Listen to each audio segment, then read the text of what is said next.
Welcome children to the second lesson, Rain and Rivers. Today we are going to see the flow of rivers. Now what happens to the water that flows onto the earth? Some of it is getting percolated into the soil and some flows onto the surface of the land, and the rest becomes water vapor and mix with the air.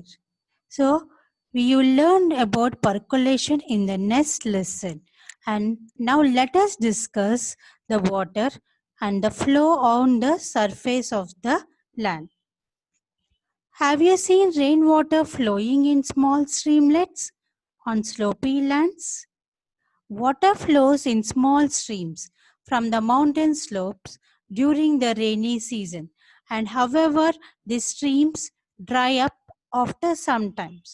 Nevertheless, water also cuts channels on the mountains. Again, when it rains again, water flows down to the same channels. In this way, river courses and river valleys are formed. And you can see in this picture 2.3 slopes and the formation of the rivers. Now, transformation of a stream into a broad river. As a river is starting from the mountains, it is very thin. As it is flowing, it gets bigger and broader. This happens because many small streams join in as the stream flows. Small rivers are streams which join a large rivers are called tributaries. So what are tributaries? Tributaries are the small streams or rivers which flow on land. They join the rivers. As a result, the river becomes bigger and broader and it has more water. As a river becomes bigger and broader, its flows get slow. And as it is flowing along with the water, it takes some silt and sand. And as it is becoming going very slowly, it cannot carry this sand and silt, and it deposits them at a particular place where it is joining the river. This place is called delta. Now, river Krishna and Godavari also form deltas in the eastern coast. And these rivers contain water throughout the years. And there are some small rivers which have water only during the rainy seasons. So, rivers are of two types, seasonal rivers and non-seasonal rivers. Rivers like Krishna and Godavari, they start from the western Ghats which receive heavy rainfall.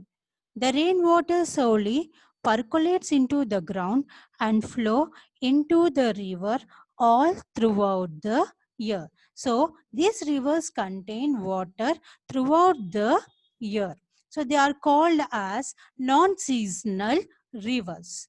And on the other hand, many rivers which starts from the dry regions like Dindi, Musi are fed up with scanty rainfall. These rivers will flow only during the rainy season and they will dry up in the summer season. So they are called as seasonal rivers. And we can find them, there is rivers which are starting from the eastern Ghats because they receive only moderate rainfall and the water flows rapidly into the sea and it get dry up. So I think you understand what are seasonal rivers and non-seasonal rivers. Now in Telangana, we are having two rivers, Godavari and Krishna, which are coming from Western Ghats. And Godavari, as it is flowing into Telangana, it is having some tributaries. And you all know tributaries are the small streams or small rivers. A tributary will join a river and a river will join into the sea. So, the tributaries of Godavari are Kadim, Pranahita, Manjira, Maneru. And another river Krishna, it is having tributaries Musi, Dindu, Pedavagu, Tungabhadra. Okay, we will meet you again in the next session.